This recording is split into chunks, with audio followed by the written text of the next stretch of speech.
Hi everyone, in front of me I've got ZTE Blade V70 Vita, and let me share with you how to clear credentials on this device.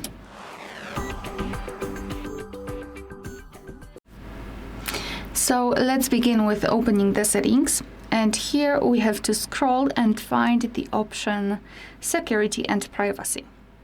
Then let's scroll down and find more Security and Privacy. Scroll down again and find Encryption Credentials. So right here we've got the option we're looking for, so clear credentials. Let's tap on it and confirm it by tapping on OK. So as you can see, not only we've got this information, but also this option is inactive, which means that we just successfully removed all saved certificates. Alright, so that will be all. Thank you so much for watching. Please hit the subscribe button and leave the thumbs up.